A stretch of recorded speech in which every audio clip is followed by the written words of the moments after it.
$100,000 in crisp stacks of paper was enough to stop the air from reaching my lungs. The weight of it was suffocating. We were in a dimly lit, quiet cafe in the heart of Mayfair, London, where the clinking of expensive porcelain usually masked the city's secrets. But today, the secret was laid bare on a marble tabletop. A man I had never met until an hour ago, a man named Mark Thornton, sat across from me with a gaze as cold as the English winter.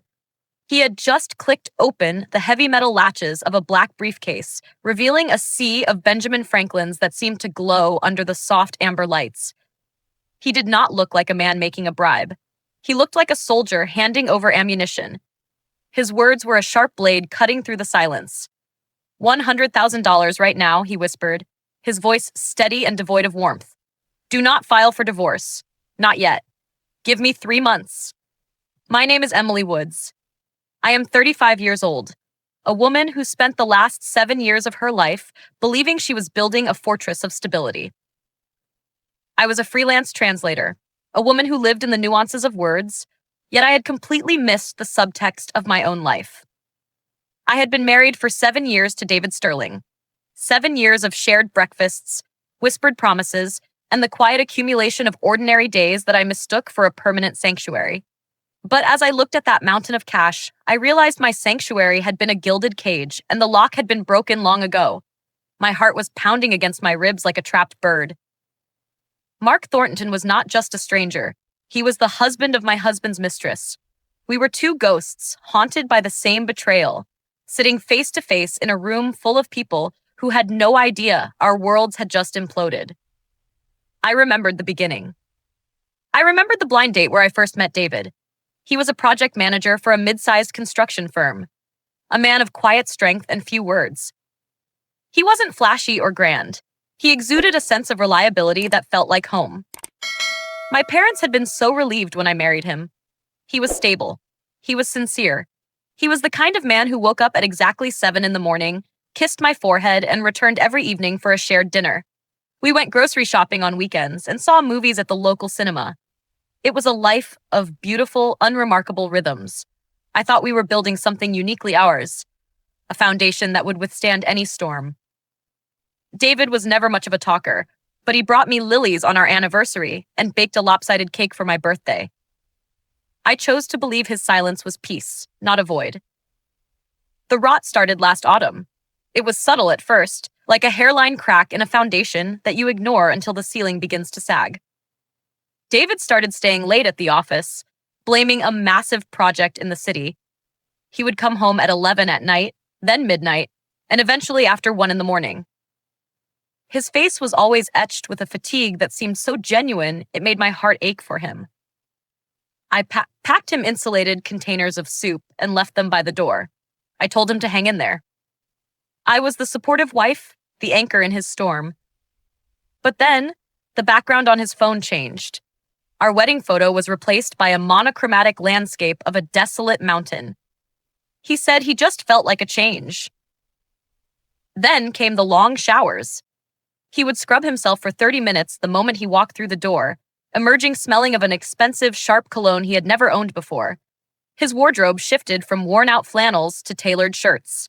He started visiting a high-end salon in Canary Wharf instead of the local barber. Then came the gym.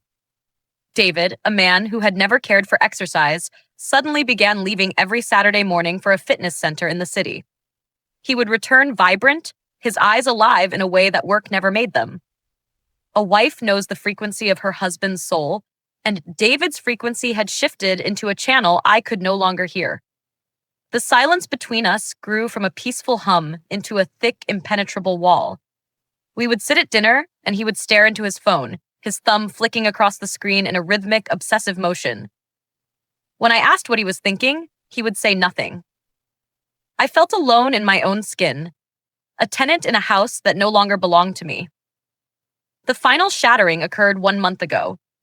I was meeting a friend at a bistro near Piccadilly Circus. The rain was slicking the London streets, reflecting the neon lights in distorted patterns. As I glanced through the window of a small upscale cafe across the street, I saw him. David was sitting there, but he wasn't exhausted. He was radiant. He was leaning across a small table, his hand clasped firmly over the hand of a woman in a deep burgundy velvet coat. Her name, I would later learn, was Chloe Simmons. He was smiling at her with a raw, effortless joy that he hadn't gifted me in years.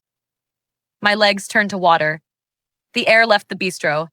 I watched as he traced the lines of her palm with a familiarity that felt like a physical assault on my body. It was a natural, practiced gesture. It was the movement of a man who had done this 1,000 times. I went home that night and sat in the dark living room, waiting for the sound of his key in the lock. When he walked in at 1 a.m, acting as if he had just come from a grueling shift, I looked at his lying face and felt a coldness settle into my marrow. I didn't scream. I didn't throw plates. I asked him if work was tough, and I watched him nod with the practiced ease of a professional actor. In that moment, the Emily Woods who believed in love died, and a new woman was born. A woman who realized that an affair is not a battle of the heart, but a battle of evidence. Now, sitting in Mayfair with Mark Thornton, I looked back at the briefcase. $100,000. He told me that moving emotionally without evidence would only benefit the perpetrators. He told me we were in the same boat, drifting in the wreckage of our lives.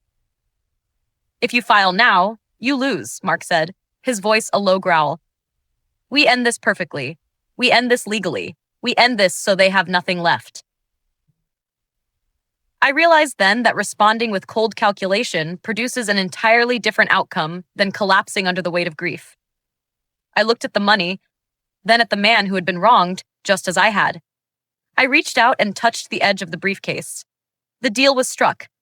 I would spend the next 90 days living with a monster, playing the part of the unsuspecting wife, while we built a trap so intricate they would never see the walls closing in.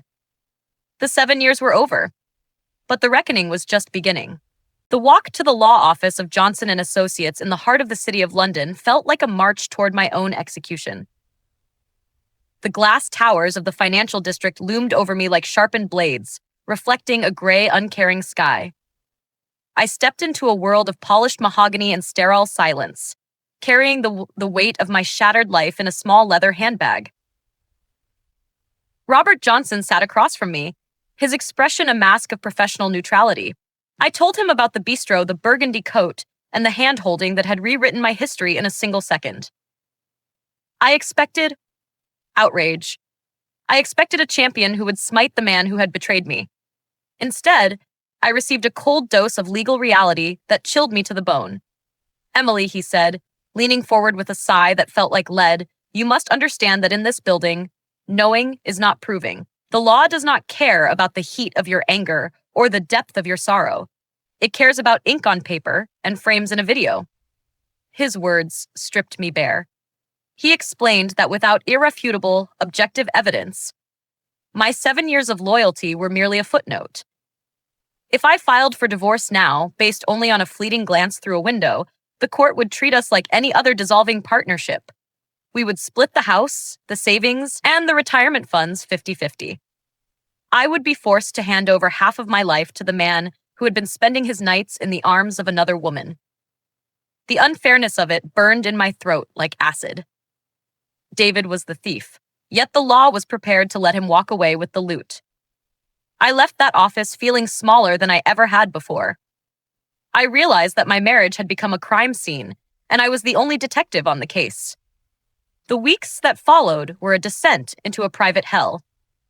I became a predator in my own home, a silent observer of the man I used to love. I tried to find the cracks in his armor, but David was a master of fortification. I waited for him to fall into a deep sleep, my heart hammering against my ribs, and reached for his phone. But the biometric lock was a fortress I could not breach. His fingerprint was the only key to his secret life, and he guarded that device with a paranoid intensity, even taking it into the shower. I scoured our bank statements, looking for the telltale signs of a double life, but there was nothing. No fancy dinners, no jewelry purchases, no hotel bookings. He was using cash for everything, erasing his digital footprint before it could even be formed. He was meticulous. He was professional. He was a ghost in the machine of our daily existence. The mental toll was agonizing. Every evening, I had to transform myself. I had to wipe the suspicion from my eyes and replace it with the bland, supportive smile of a bored housewife. I prepared his dinners, listened to his lies about project deadlines, and nodded as he complained about his imaginary fatigue. But the nights were the true torture. I lay in our bed, centimeters away from him, paralyzed by the rhythmic sound of his breathing. It was the sound of a man at peace with his deception. Every time he shifted in his sleep, I felt a jolt of pure electrical revulsion. I wanted to scream. I wanted to rip the sheets away and demand he tell me her name. I wanted to burn the house down just to see the truth in the embers. But I stayed still. I stayed silent. I was a living ghost in a house of secrets, trapped in a masquerade that was eroding my very soul. It was during those long, dark hours that a new fire began to cauterize my wounds. I looked at the ceiling and felt the transition within me. The Emily who cried in the bistro was dead. The Emily who begged for affection was gone. I realized that an affair is not a battle of tears. It is a battle of evidence. My pain was a liability, but my patience was a weapon. I would no longer be the victim of his narrative. I would become the architect of his downfall. I would endure the proximity of his lies and the coldness of his touch until I had every photograph, every receipt, and every recording needed to bury his reputation. I was no longer fighting for love. I was fighting for justice. And in the cold, hard world of the law, justice required more than a broken heart. It required a trap that was impossible to escape. I closed my eyes, not to sleep, but to plan. The 90 days had begun, and I would not falter. The silence between Mark Thornton and me was not empty. It was a heavy, suffocating thing, filled with the ghosts of two marriages dying in broad daylight. We sat in that Mayfair cafe, two strangers bound by the bitter threads of a shared betrayal. He reached into his leather satchel and pulled out a heavy manila envelope, sliding it across the marble table with a clinical precision that made my fingers tremble. "Open it," he commanded softly. When I did, the world seemed to tilt on its axis. Inside was a gallery of my own devastation.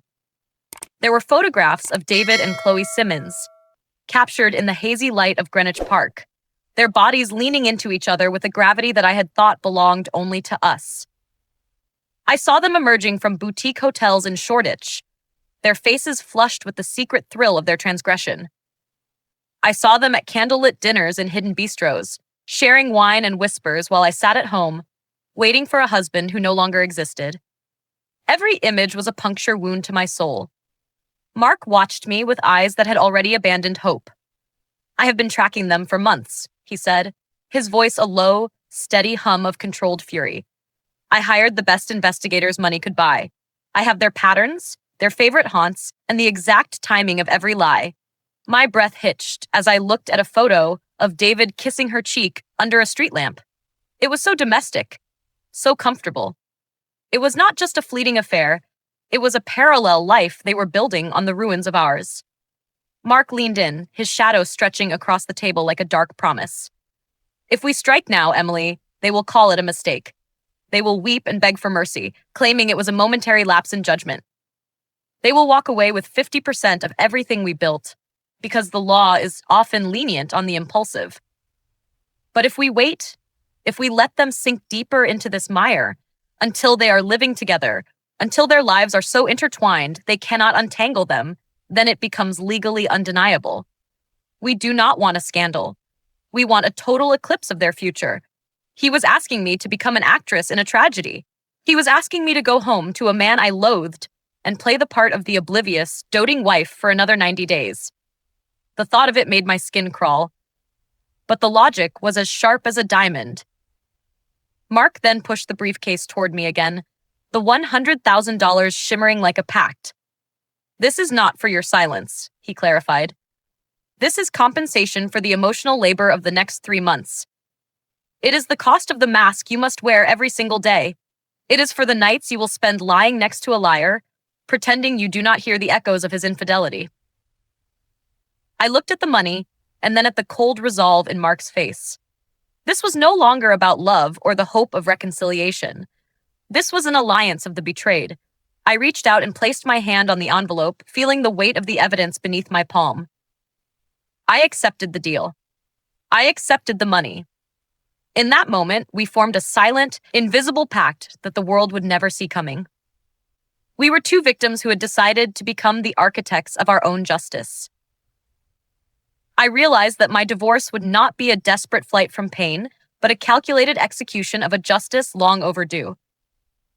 As I walked out into the cool London air, the $100,000 felt heavy in my hand, a physical reminder that I was now an operative in a 90-day masquerade.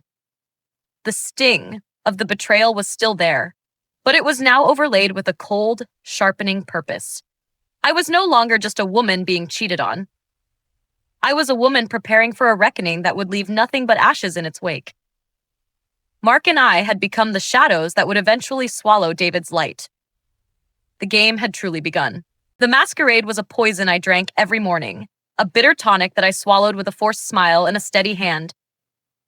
For 90 days, I became a ghost in my own hallways, an actress playing the role of the perfect, unsuspecting wife.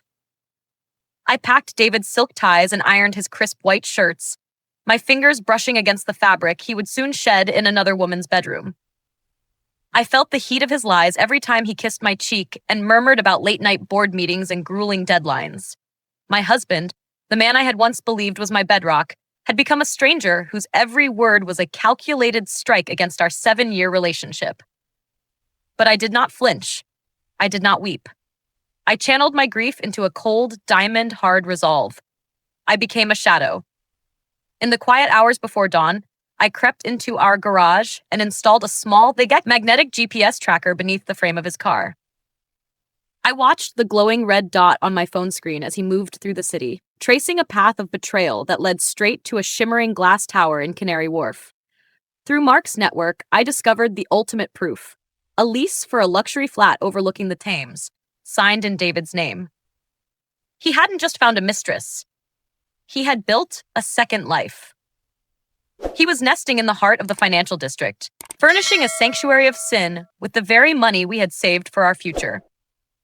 This affair was no longer a secret haunting the corners of my mind. It was a physical structure of steel and glass. The discovery did not break me, it fortified me. I was no longer just a woman being cheated on. I was a hunter waiting for the perfect moment to spring the trap. The final blow came when David sat across from me at breakfast, his eyes averted, and announced a 3-day business trip to Paris. A high-stakes project, he claimed, a once-in-a-lifetime opportunity. I watched him lie with a fluency that was almost beautiful in its depravity. I even helped him select his finest cologne, the sharp scent filling the room like an omen. While he was dreaming of the City of Lights, I was coordinating with Mark Thornton. Mark confirmed that Chloe was also away for work, her flight scheduled just an hour after David's. Mark followed them across the English Channel, acting as our eyes in the city of romance. He sent me fragments of their stolen bliss, video footage of them walking hand in hand along the Seine, photographs of them sharing a private balcony at a luxury resort, and hotel receipts that detailed a lavish cohabitation that cost more than my first year of university. The evidence was now a mountain, cold and insurmountable. I sat in our silent living room, the glow of my laptop illuminating the hollows of my face as I compiled the files. The GPS logs showed 100 trips to the Canary Wharf flat. The photographs captured 1,000 touches that belonged to me. The video from Paris was the final, indisputable nail in the coffin of my marriage. I felt a surge of terrifying power as I clicked the send button, watching the progress bar crawl until the word sent flickered on the screen.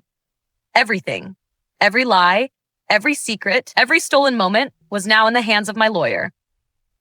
The turning point had been reached. I was no longer the victim of a cheating husband. I was the architect of a reckoning that would shatter his world. The 90 days were almost up, and the air in the house felt electrified with the coming storm. I looked at the empty seat beside me and felt nothing but the calm, lethal clarity of a woman who had finally reclaimed her life. Monday morning arrived with a surgical coldness that seemed to freeze the very air in my lungs. At exactly 10 in the morning, the digital guillotine fell. In separate offices across the city, Mark Thornton and I gave the final signal to our attorneys. The petitions for divorce and the lawsuits against the third parties were filed simultaneously. A coordinated strike designed to offer no quarter and no warning. I sat in my silent kitchen, sipping tea that had long since gone cold, waiting for the shock waves to reach the man who thought I was his greatest fool. I was 35 years old, and for 90 days I had lived as a hollow shell. But as the clock struck the hour, I felt the first spark of life return to my marrow. 3 days later, the front door of our home burst open with a violence that rattled the windows in their frames. David stumbled into the hallway, his face a ghastly shade of gray, his hands trembling so violently that the thick, court-stamped envelope nearly slipped from his grasp. His eyes were wide, bloodshot, and frantic. "Emily, what on earth is this?" He gasped, his voice cracking like dry timber in a storm. I stood by the fireplace, my spine a rod of iron, my expression as unreadable as a tombstone. "It is the end of your masquerade, David," I replied, my voice dropping into a register of terrifying, lethal calm. He began to stammer, his mind desperately clawing for the lies that had served him so well for 7 years of marriage. He tried to suggest it was a misunderstanding, a legal error, a joke in poor taste. I did not give him the chance to breathe. "I have known for 90 days," I said, each word a hammer blow to his crumbling facade. "I saw you at the bistro near Piccadilly Circus. I tracked your car to the glass tower in Canary Wharf every single night. I have the lease for the flat you rented in your name. I have the high-definition video of you and Chloe Simmons on that balcony in Paris. I have the financial records of every penny you stole from our future to fund your fantasy. I have everything, David. All of it." The silence that followed was heavy with the weight of his total exposure. He collapsed onto the sofa. The man who had lived a double life, now looking like a hollow, broken shell of a human being. He tried to call Chloe, his thumb fumbling over the screen of his phone, but she did not answer. I knew she wouldn't.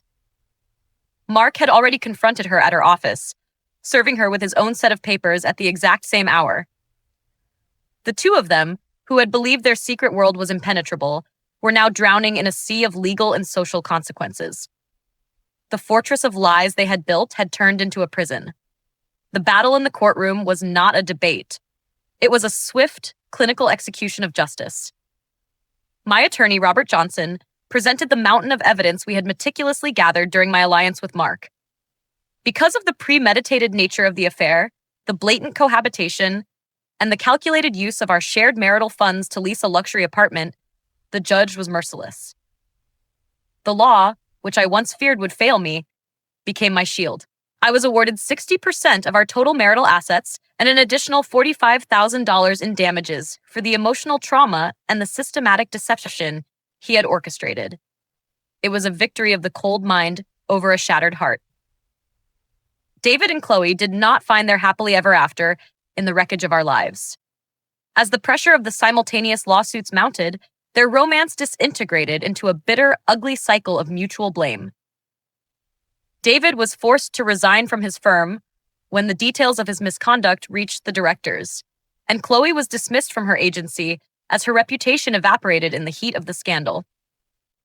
They had sacrificed their careers, their families, and their dignity for a fantasy that could not survive the harsh light of the truth. When the money ran out and the blame set in, they became strangers to one another, bound only by the debt of their shared mistakes. When the final decree was signed and the ink was dry, I stood on the steps of the courthouse and breathed in air that finally felt clean. My 7 years of marriage were a closed chapter, a history written in bitterness and hidden truths. But they no longer defined the boundaries of my soul.